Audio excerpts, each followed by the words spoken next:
मैं हूं आपके साथ कविता थपलियाल। अब ट्रिप शुरू करने से पहले ही टिप दो। जी हां, उबर की नई सुविधा एडवांस टिप ने सोशल मीडिया से लेकर उपभोक्ता मंचों तक हलचल मचा दी है। सोचिए, आपने अभी तक टैक्सी बुक भी नहीं की है और ऐप आपसे पहले ही टिप की मांग कर रहे हैं।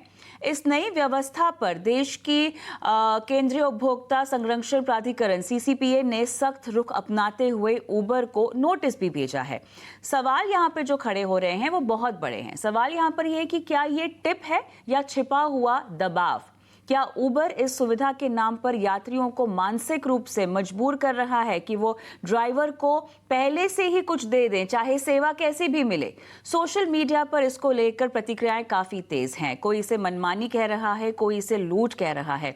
इससे पहले भी कई सारे मामले उठ चुके हैं जहां पर पाया गया है कि प्राइसिंग एल्गोरिदम आपके फोन के प्लेटफॉर्म और बैटरी लेवल जैसे निजी डेटा को ध्यान में रखकर किराया तय किया जाता है।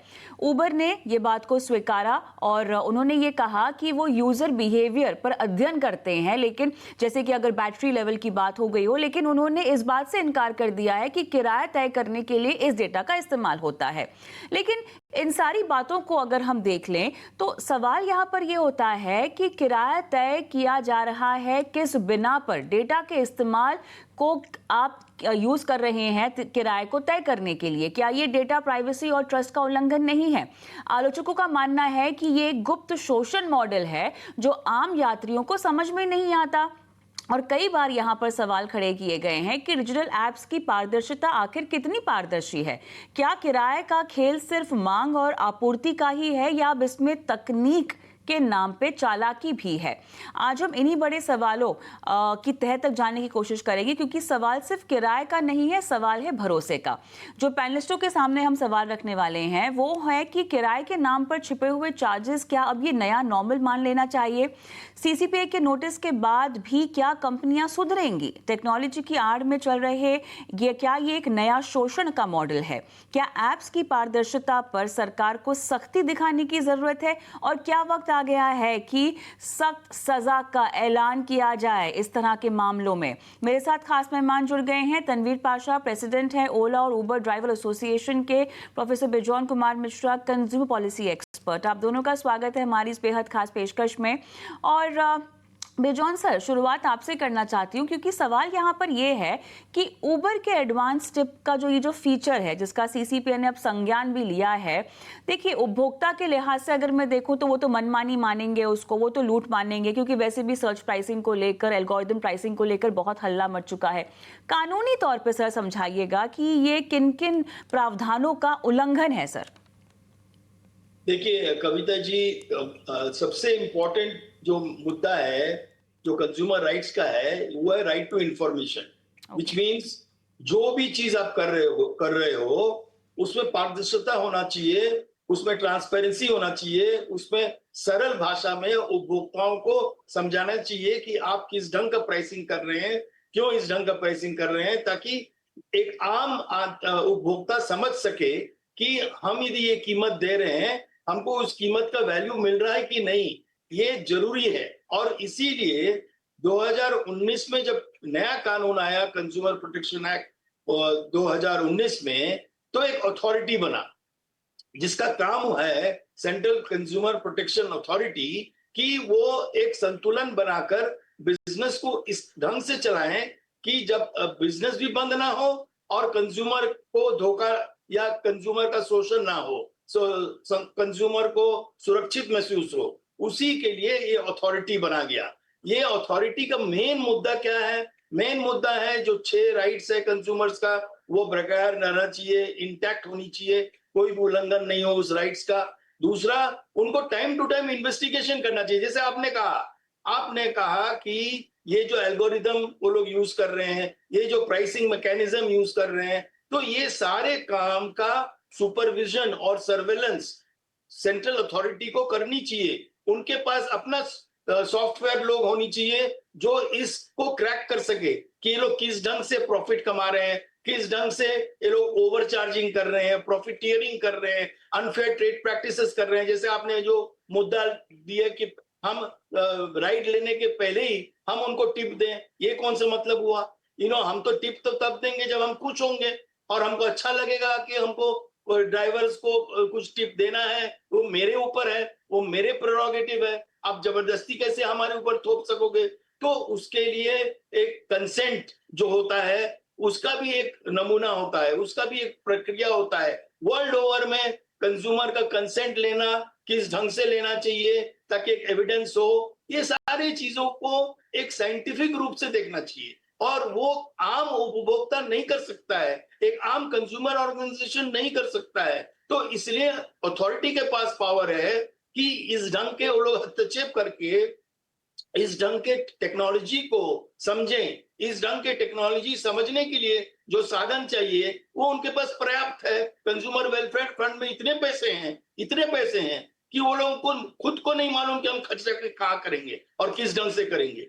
आज हम जब देखते हैं उनके एनुअल रिपोर्ट में सेंट्रल कंज्यूमर प्रोटेक्शन अथॉरिटी केवल 30 लाख सालाना खर्चा करते हैं, जबकि हम सोचते हैं कि उनका खर्चा मिनिमम 10 से 12 करोड़ 20 करोड़ तक होनी चाहिए ताकि वो हर जगह पे इन्वेस्टिगेट करें, सबूत इकट्ठा करें, एविडेंस लाएं और प्रोफेशनल लोगों को एंगेज करें जिनको जानकारी है इस ढंग के एल्गोरिदम्स को क्रैक कर सके, इस ढंग के जो सॉफ्टवेयर यूज होता है जो कंज्यूमर के पक्ष में नहीं है, जो बायस्ड है, जो अनफेयर ट्रेड प्रैक्टिस अडॉप्ट कराते हैं। और सजा आप जब देखोगे आप हंस पड़ोगे, जो सजा वो लोग देते हैं। कोई भी यदि संस्था 20 लाख रुपया यदि प्रॉफिट कमाया गैर कानूनी रूप से, उसके ऊपर आप 1 लाख रुपया यदि थोप देते हो एज फाइन, वो तो मुस्कुराते हुए वो फाइन देते हुए चले जाएगा, क्योंकि उनके पास तो फिर भी 19 लाख रुपया बच रहा है ना। वो 20 लाख से 1 लाख रुपया मुस्कुराते हुए, अरे यदि वो 20 लाख रुपया मतलब गबन किया है तो उसके ऊपर 40 लाख रुपया दीजिए। आप जब पेनल्टी ज्यादा देंगे तब लोग डरेंगे और लोग फिर चले जाते हैं हाई कोर्ट। आप चले जा रहे हैं हाई कोर्ट, अपील कर रहे हैं। अब सरकार को एक नियम बनाना चाहिए कि किस ढंग से इस अपील को जल्दी से जल्दी आप खलास कर सके, जल्दी से जल्दी उसको समाप्त कर सके, ताकि वो पैसे जो आ रहे हैं वापस फाइन के तौर से, उस पैसे को कैसे आप ग्राहकों को सुविधा के लिए यूज करेंगे, आप कैसे ये जो हम जो बता रहे हैं आपको, जो हम लोग आज डिस्कशन कर रहे हैं, इस ढंग का ऐप होनी चाहिए जहां पर कंज्यूमर को विकल्प दे। और सरकार को भी, अथॉरिटी को भी सोचना चाहिए कि हम उबर और ओला का कंपटीशन बनाने के लिए हम लोकल पे कैसे प्लेटफॉर्म्स को एनकरेज कर सके। तो बेजॉन सर, एक बात जो आप समझ में आ रही है, देखिए इन्फॉर्म्ड कंसेंट का उल्लंघन हुआ है, अनफेयर ट्रेड प्रैक्टिसेस की श्रेणी में ये पूरा काम आता है। मेरा सवाल यहाँ पर ये है कि क्या हमारे पास सीधे तौर पे कोई दिशा निर्देश है जिसको ये कंपनियां फॉलो करें? क्योंकि अगर दिशा निर्देश ही नहीं है सर, उसका अभाव है, तो वो तो जो चाहे मन फीचर डाल सकते हैं, सर्च प्राइसिंग हो, एल्गोरिदम प्राइसिंग हो या इस तरह का एडवांस टिप हो, वो तो मनचाहट लागू कर सकते हैं। As per section 10 of the new Consumer Protection Act, central consumer protection authority को सारे पावर्स दिया गया है।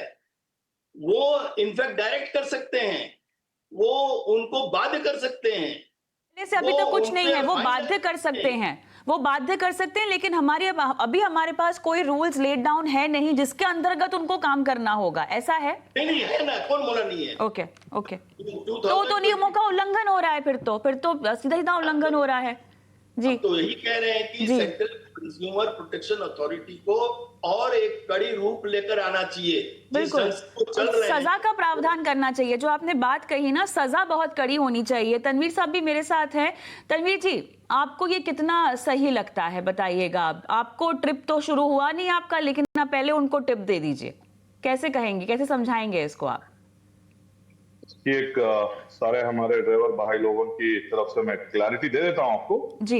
यहाँ पे कोई भी ड्राइवर हो या गाड़ी का मालिक हो, हमें टिप चाहिए बोल के हम लोग आज तक कोई हड़ताल नहीं किए, कोई रिक्वेस्ट नहीं डाले हैं कंपनी से, कोई भी तरह की इस तरीके की मांग नहीं रखी हमने।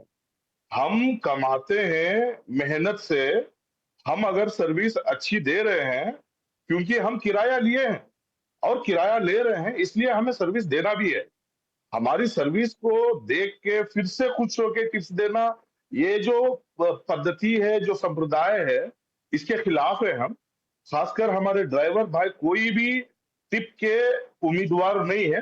ये एक स्ट्रैटेजी कंपनी अपने आप बना लेती है, या तो ग्राहकों को खींचने के लिए या ड्राइवर्स लोगों को अट्रैक्ट करने के लिए, या इनके बीच में कुछ नया अपने आप ये लोग कुछ चीजें मतलब दिमाग में अपने इंप्लीमेंट कर लेती हैं। तो इसके चलते ये सारी कंफ्यूजन आ रही है। पिछली बार जब हमें भी पता चला था, एक उबर के एग्जीक्यूटिव से हमने सवाल की थी कि आपसे कौन रिक्वेस्ट किया है, कौन आपसे एप्लीकेशन डाला है कि ड्राइवर लोगों को टिप चाहिए। हमें टिप नहीं चाहिए। आज के डेट में हमें हर स्टेट गवर्नमेंट सरकार, स्टेट की सरकार, ऑटो हो, टैक्सी हो, बस हो, उसका फेयर स्ट्रक्चर को बनाती है। वो फेयर चाहिए हमें जो सरकार निगदित किया हुआ, सरकार ने जो फिक्स किया हुआ प्राइस है पर किलोमीटर, बस उतना दे दो। क्योंकि ये सरकार के फिक्स्ड प्राइसेस पे काम नहीं कर रहे। कभी अपने मन में आ गया तो किलोमीटर पे 40 रुपए भी कर देंगे, कभी मन में आया तो 12 रुपए में भी भगाएंगे। 8 लाख रुपए, 10 लाख रुपए गाड़ी मतलब इन्वेस्ट करके गाड़ी पे, क्या हम एक 10 रुपए के टिप के ऊपर डिपेंड करेंगे? नहीं। हमें हमारी मेहनत के पैसे चाहिए। हमें सरकार जो अपने मैकेनिज्म से livelihood, vehicle expenses, road taxes, whatever complete entire जो भी हमारा खर्चा आता है उसके ऊपर मैकेनिज्म करके एक कमिटी हर 2 साल में जब भी चीजें बदलती है तब फेयर स्ट्रक्चर को रिवाइज करते आते हैं। That is state government fixed fares. वो फेयर्स को ये लोग अडॉप्ट करना है। पर किलोमीटर हाँ इतना ही लेना है, मिनिमम रहेगा 2 किलोमीटर 4 किलोमीटर का उसका चार्जेस, और पर किलोमीटर चार्जेस अगर सरकार जो फिक्स की है उस हिसाब से चलेंगे। ना ग्राहक को कोई तरीके की दिक्कत आपत्ति आएगी, ना हम लोगों को आएगी, ना हमारा इंडस्ट्री आज इतना डूबा रहता था। क्योंकि पिछले 3-4 साल में, 4 साल पहले कोविड से पहले हमारे पास सिर्फ केवल बैंगलोर के अंदर 1,20,000 टैक्सियां थी। आज सिर्फ 28,000 to 30,000 टैक्सीज है। क्योंकि हर दिन टैक्सीज घटते जा रही है, यहाँ पे डिमांड बढ़ते जा रहा है पब्लिक का। तो डिमांड एंड सप्लाई चेन ये लोग मैचअप नहीं कर पा रहे हैं। नहीं मैचअप कर पाएंगे क्योंकि यहाँ पर बहुत परेशानी है उपभोक्ताओं को। तनवीर जी एक और चीज मुझे बताइए, टिप मिलने के बाद भी ऐसा क्या हो जाएगा जादुई तरीके से ड्राइवर हमारे पास पहुंच जाएंगे? सर्च प्राइसिंग लगा दी जाती है क्योंकि बहुत ज्यादा मांग होती है उस वक्त। हाँ पहले तो मैं टिप के खिलाफ हूँ। हाँ बिल्कुल। टिप क्यों चाहिए? एक ड्राइवर कोई ग्राहक को पिकअप कर रहा है तो ग्राहक पेमेंट कर रहा है ना, वो उतना किराया देके ही तो जाता है। अब उसमें टिप भी देने की क्या? यही बोला मैं पहले कि ये संप्रदाय से, इस संप्रदाय के खिलाफ है। कोई भी ड्राइवर टिप का एक्सपेक्टेशन नहीं रखा है। मैं सारी जनता को मैं क्लियर कर देता हूं कि टिप ड्राइवर्स को नहीं चाहिए।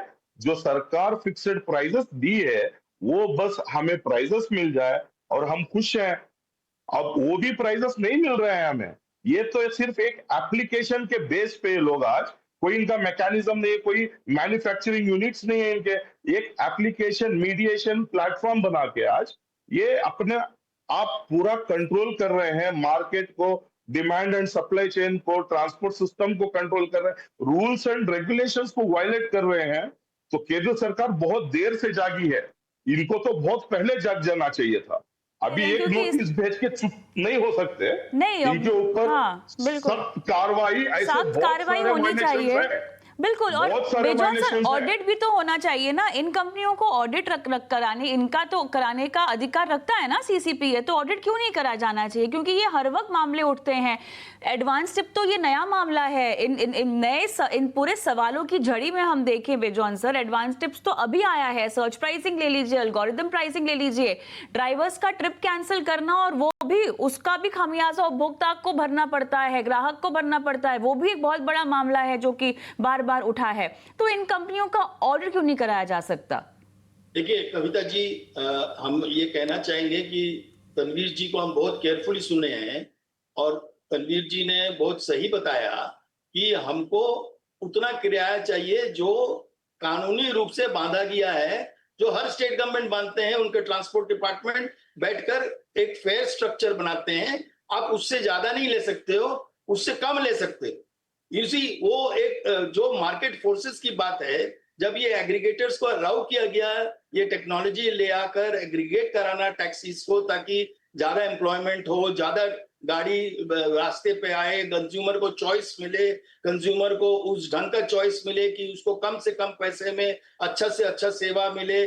सो क्वालिटी ऑफ सर्विस भी डिफाइन होना चाहिए, हर एक चीज डिफाइन होनी चाहिए। हमको हर एक ड्राइवर ओला उबर का कंप्लेन करते हैं कि हम जब उनको डायरेक्ट पेमेंट नहीं करते हैं और हम जब ओला उबर के हैंडल से पेमेंट करते हैं, तो वो बोलते हैं कि सर हमको बहुत देर से पैसा मिलता है, हमको टाइमली पेमेंट नहीं मिल रहा है, हमारा कमीशन भी तय नहीं होता है, कभी कुछ देते हैं कभी कुछ देते हैं। तो व्हाट हम ये कहना चाहेंगे कि ये सारी चीज पारदर्शिता के साथ सेंट्रल कंज्यूमर प्रोटेक्शन अथॉरिटी को सामने लाना चाहिए, ताकि state government to state government पता लगे कि कौन सा स्टेट किस ढंग से कार्रवाई कर रहे हैं इसको लेकर, क्योंकि transport is a state subject. You see consumer protection act के तहत तभी आप कानूनी रूप से हस्तक्षेप कर सकोगे जब कंज्यूमर कंप्लेंट करेंगे, लेकिन हम लोग तो कभी भी कंप्लेंट नहीं करना चाहते हैं। यदि अच्छा सेवा मिले हम कंप्लेंट क्यों करना चाहेंगे? हम तो चाहेंगे कि ज्यादा से ज्यादा हमको चॉइस मिले, अच्छे से अच्छे ड्राइवर मिले, हमको अच्छे से अच्छा सर्विस मिले और हमको सही कीमत देना पड़े, जिससे हम खुश हों, हमको खुशी प्राप्त हो। नहीं, सही बात है। पैसे दे रहे हैं तो आपको सर्विस तो कम से कम उससे बेहतर नहीं तो उतनी तो मिले जितनी डिजर्विंग है। लेकिन बिजॉन सर, थोड़ा सा मुझे विदेशी नीतियों के बारे में भी सवाल पूछना है। उबर जैसी कंपनियां तो विदेशों में काफी ज्यादा प्रचलित हैं, धड़ल्ले से उनका इस्तेमाल होता है। वहां की नीतियां कैसी हैं सर? वहां पर ड्राइवर्स और उपभोक्ता की क्या हालचाल है, जरा बताइएगा। कविता जी, आपने बहुत बढ़िया क्वेश्चन पूछा, बहुत बढ़िया क्वेश्चन पूछा, क्योंकि हम लोग इमिटेट तो कर लेते हैं। हाँ, हम लोग तुरंत ओवरसीज कंट्री में जो हो रहा है, हाँ, उसको अडॉप्ट कर लेते हैं, कट एंड पेस्ट करते रहे हैं। बिल्कुल। लेकिन वो नहीं करते हैं जो विदेश में होता है। किसी का हिम्मत नहीं है कानून को तोड़े। हम जो आपको कहना चाह रहे हैं, विदेश में यदि कोई भी एक व्यक्ति को लगे कि वो कानून तोड़ रहा है, तो उनको कंप्लेंट के लिए नहीं वेट करना पड़ता, उनका सरकार तुरंत हस्तक्षेप करते हैं और तुरंत निर्णय लेते हैं, तुरंत इस ढंग का निर्णय लेते हैं कि या तो वो टैक्सी चलाना बंद कर देंगे या टैक्सी चलाएंगे तो सही ढंग से चलाएंगे, आगे कभी गलती करने का उनको हिम्मत नहीं हो। यही फर्क है हम लोगों के में और विदेशी देशों में, यही फर्क है कि हमारे यहाँ लॉ को अपनाना, लॉ को इम्प्लीमेंट करना सही ढंग। हम आपको बता रहे हैं, सेंट्रल कंज्यूमर प्रोटेक्शन अथॉरिटी कई जगह 99 शो कॉज नोटिस भेजा है 23-24 में, जबकि ओनली 37 पे सुनवाई हुई है, और जिसपे सुनवाई भी हुई है उसमें भी लोग चले गए हैं हाई कोर्ट में और उसको चैलेंज किए हैं। अब हाई कोर्ट में चले जाना और सुप्रीम कोर्ट में चला जाना, आपको मालूम है, हम लोगों को सबको मालूम है कि हमारे देश में 20 साल लग जाएगा उसका समीकरण, उसका एक्चुअली एक अवार्ड या उसका निष्कासन में। तो हम लोग क्या मतलब 2000 रुपया के लिए, 1500 रुपया के लिए क्या 50,000 रुपया एक वकील के पीछे खर्चा करेंगे? ये कभी संभव ही नहीं है। तो इसलिए तो सेंट्रल कंज्यूमर प्रोटेक्शन अथॉरिटी को और भी सक्रिय रूप लेकर इस ढंग का काम करना चाहिए कि हाईकोर्ट के सामने जाकर या सुप्रीम कोर्ट के सामने जाकर इस ढंग का मतलब एक ऑर्डर लेके आए जिसमें लोगों में डर पैदा हो, लोगों में इस ढंग का एक महसूस हो कि हम यदि कानून को ब्रेक कर रहे हैं, कानून का उल्लंघन कर रहे हैं, तो हमारे ऊपर सजा बहुत जबरदस्त होगा कि हम उस व्यापार में रह नहीं सकेंगे यदि हम अपने को नहीं सुधारेंगे। तो हम तो ये चाहेंगे कि तनवीर जैसे लोग हैं, जो लोग नेतृत्व दे रहे हैं सारे टैक्सीज वाले को, उनको तो तुरंत इस पक्ष को लेकर, इस ढंग के बातों को लेकर उनको भी बैठक करनी चाहिए सेंट्रल कंज्यूमर प्रोटेक्शन अथॉरिटी के साथ, हमारे ट्रांसपोर्ट डिपार्टमेंट के साथ, स्टेट गवर्नमेंट्स के। खाली हम कर्नाटक नहीं कह रहे हैं, हम कह रहे हैं कि हर स्टेट गवर्नमेंट, ऑल इंडिया, हर स्टेट गवर्नमेंट में पारदर्शिता के साथ उनका जो पॉलिसी है, उनका जो कानून है ट्रांसपोर्ट चलाने का, किस ढंग से वो लोग लाइसेंस दिए हैं, उसको सारा लोगों तक, आम आदमी तक एक सरल भाषा में पहुंचाना चाहिए। हम तो ये उम्मीद कर रहे हैं कविता जी कि आज का शो यदि वो लोग देख रहे हैं तो उन लोग जग जाएंगे, और उनको जगना भी चाहिए। और इसलिए हम लोग बार बार कहते हैं जागो ग्राहक जागो, बार बार ये बात को कहते हैं, क्योंकि जब तक आप नहीं जागोगे तब तक हम लोग कुछ नहीं कर सकते हैं। और अच्छा लगता है जब कविता जी भी जाग जाते हैं, आपके चैनल भी जागते हैं, तो हम लोग को बहुत अच्छा लगता है कि इस पे चर्चा हुआ, इस पे चर्चा होनी बिल्कुल, चाहिए, मंच और जो की नहीं हो रहा है जी। आम लोगों के सामने। बिल्कुल, एक मंच की ज़रूरत होती है क्योंकि इस तरह की उपभोक्ता से जुड़े मामले बहुत ज़्यादा हैं और इनकी मनमानी ऐसे नहीं चल सकती है। तन्वीर जी, आपके पास भी तो बहुत सारी शिकायतें आती होंगी उपभोक्ताओं की, ग्राहकों की, जो आपके साथ लगातार यहाँ पर जुड़े रहते होंगे। क्या आप लोगों ने बतौर एसोसिएशन कोशिश की है कि आगे इस बात को बढ़ाया जाए या कोई एक्शन लिया जाए?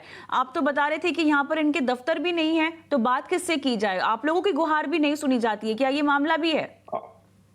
अभी रिसेंटली हमने एक 3-4 महीने पहले भी उबर की जो और एक ऑफिस जहां पे इनका जो भी प्लानिंग डिसीजंस करते हैं, मैनेजमेंट टीम रहती है, वहां पे हम लोग पहुंचे। वहां पे भी हमें अपॉइंटमेंट लेना पड़ा 2 दिन पहले। उसके बाद हमें लिमिटेड एक्सेस मिला 3 लोग जाके बात करने का। बात करने के बाद वो बोले कि ठीक है, हम डिस्कस करेंगे, सोचेंगे कि क्या करना। हम इतना ही उनसे रिक्वेस्ट करके आए थे, सरकार जो मीटर फेयर स्ट्रक्चर दी है, जो भी फेयर हमें पब्लिक से कलेक्ट करना है, और उतना ही फेयर हमें दे दीजिए। आप कभी ज्यादा करना, कभी कम करना, ये आपके अंडर में नहीं आता। क्योंकि फर्स्ट ऑफ ऑल, जब एक मेट्रो सिटी कोई भी ऑपरेट करती है ट्रांसपोर्ट सिस्टम को, तो वहां पे फेयर मीटर आता है। फेयर मीटर को कंट्रोल करता है मेट्रोलॉजी डिपार्टमेंट, ऑथेंटिकेट करता है मेट्रोलॉजी डिपार्टमेंट। मेट्रोलॉजी डिपार्टमेंट जो ऑथेंटिकेट करने के बाद ट्रैफिक डिपार्टमेंट को आता है कि फेयर मीटर डाल के ग्राहकों की सेवा ऑटो और टैक्सीज दे रही है या नहीं दे रही है।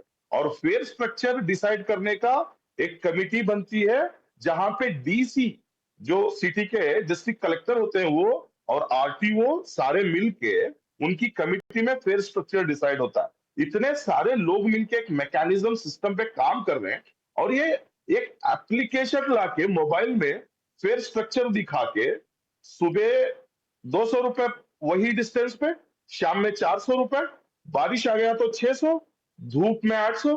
एक कौन सा तरीका है जिससे ड्राइवर को भी कोई फायदा नहीं है, जो ड्राइवर को भी ये सारे पैसे नहीं मिलते। और इस एप्लीकेशन के जरिए जो हम बुकिंग ले रहे हैं, उसके लिए हमें 30% उनको कमीशन भी देना पड़ता है। इतना सारा देने के बाद हमें क्या बेनिफिट मिल रहा है? कंपनी से कोई ईएसआई, पीएफ, मेडिकल कुछ नहीं है, कोई सिक्योर जॉब नहीं है। आज यहाँ पे कोई भी गिग इकोनॉमी के लिए गाइडलाइंस या कोई भी रूल्स रेगुलेशन फॉर्मेशन नहीं हुआ है। हम लोगों ने आपसे नहीं, 2017 से हम इसके मतलब खिलाफ हैं, और सरकार को जगा रहे हैं। बहुत मतलब 2017 से जगा रहे हैं कि इनके लिए एक बाउंड्री लाइन फिक्स करो, ये तो रूल्स वायलेशन कर रहे हैं। आप बोलते हो कि कोर्ट में चले गए, हर एक आरटीओ ऑफिसर का जवाब रहता है, नहीं, ये पिटीशन डाल के कोर्ट में स्टे लाए हैं, स्टे लाए हैं। अगर मेरे पास ड्राइविंग लाइसेंस है, उसमें मुझे कुछ कंडीशंस डाले हैं, तो क्या मैं भी कोर्ट में जाके खड़ा हो जाऊं कि ये कंडीशंस पे मैं काम नहीं कर सकता, मेरा डीएल जो है मैं मुझे मिल गया है, मैं करूं? हमारा संविधान क्या है? हमारा भारत का कानून क्या है? कानून जब बनता है भारत के संविधान के अंडर में, तो उस कानून का पालन करना हर एक भारतीय का, और जो भारत में है उसका आ, मतलब वो रिस्पॉन्सिबिलिटी होती है। यहाँ पे तो सारे कानूनों को तोड़ के, सारे मतलब अपने खुद के कानूनों को रच के ये लोग चल रहे हैं। ना कोई फेस स्ट्रक्चर है, ना कोई जॉब की गारंटी है, ना सेफ्टी है, ना कस्टमर की कोई सेफ्टी मेजर्स आज तक के लोगों ने लिए हैं। 2014 में उबर का पहला कांड हुआ दिल्ली में, उसके बाद हर शहर में, सेफ्टी फीचर आता है वो बेंगलुरु काम में, नहीं करता। हर जगह तनवीर पाशा जी, वो सेफ्टी फीचर है वो काम नहीं करता, यानी ये हम समझ सकते हैं। कोई आज बताइए। तक कोई सेफ्टी फीचर काम नहीं करता। ये सारे सेफ्टी फीचर के पीछे काम करने के लिए कोई ऑफिसर नहीं जाएगा, क्योंकि सही हर बात है। किसी को लगता है कोर्ट में हम लोग स्टे ऑर्डर लिए हैं। ये एक बहाना है। कोर्ट में कुछ लिमिटेड चीजों के लिए स्टे ऑर्डर है, इंजंक्शन ऑर्डर है, बट अधिकारियों को अलग तरीके से कंपनी के फेवर में या कभी इनडायरेक्टली या डायरेक्टली काम करना पड़ रहा है। ये सारी चीजों को रोकने के लिए केंद्र सरकार को आगे आना चाहिए, क्योंकि एक बार वायलेशन हुआ तो इनके ऐप सिस्टम पे कंट्रोल पकड़ना चाहिए। इनका कोई कंट्रोल नहीं है। इनको ऑफिस या इनके कोई भी दूसरे कंट्रोलिंग पे हम नहीं कर सकते, क्योंकि इनके असेट्स ही नहीं है। ये सिर्फ इन्वेस्टमेंट ला रहे हैं, गिग इकोनॉमी मतलब इन्वेस्टमेंट फंडिंग ला रहे हैं, ये अपना इन्वेस्टमेंट स्प्रेड कर रहे हैं, मार्केटिंग कर रहे हैं, बर्निंग मनी कॉन्सेप्ट है ये। तो इनका कंट्रोल रहता है प्ले स्टोर एप्लीकेशन पे, एप्लीकेशन का कंट्रोलिंग है केंद्र सरकार पे एनआईसी में। तो वहां से अगर पकड़ेंगे, आपको पॉज कर देंगे या आपको 2 दिन के लिए सस्पेंड कर देंगे प्ले स्टोर से, तब इनको पता चलेगा। ऐसे कानून आएंगे तब जाके सुधार सकते हैं, वरना ये अपनी मनमानी करते रहेंगे। गरीब गरीब के लिए कानून रहेगा, ये सारे अमीरों के लिए, ऐसे कंपनीज के लिए कोई कानून लागू नहीं होगा फिर। तो ये सिस्टम लाने के लिए केंद्र सरकार को ही आना है, क्योंकि स्टेट गवर्नमेंट्स भी इसमें कुछ नहीं कर सकते, कोई कंट्रोल ही जबकि नहीं ये है। स्टेट मैटर है, बिजॉन सर भी यही बोल रहे थे, ये उन्हीं के अंतर्गत आता है, लेकिन फिर भी सबकी आंखें बंद है और सबने चुप्पी यहाँ साध रखी है। सीसीपीआई यहाँ पे कोशिश करता है, जवाब मांगता है, लेकिन वो जवाब सुनने के बाद वो आगे एक्शंस नहीं ले पाते हैं। कम से कम उपभोक्ता ग्राहक के लिए किसी भी तरह का फैसला नहीं लिया जा रहा है। और बात केवल एडवांस टिप की नहीं है, पूरे स्ट्रक्चर की है, पूरे इकोसिस्टम की है। और जिस तरह से मजाक उड़ाया जा रहा है लॉ एंड ऑर्डर का, उस पर सवाल खड़े हो रहे हैं। मेरे पास समय समाप्त हुआ है, लेकिन आप दोनों का बहुत बहुत धन्यवाद, आपने समय दिया और इतने इंपॉर्टेंट मुद्दे पर अपनी राय रखी और दर्शकों का मार्गदर्शन भी किया। बहुत बहुत धन्यवाद आप दोनों का। और इस पेशकश में मुझे भी फिलहाल इजाजत दें। नमस्कार।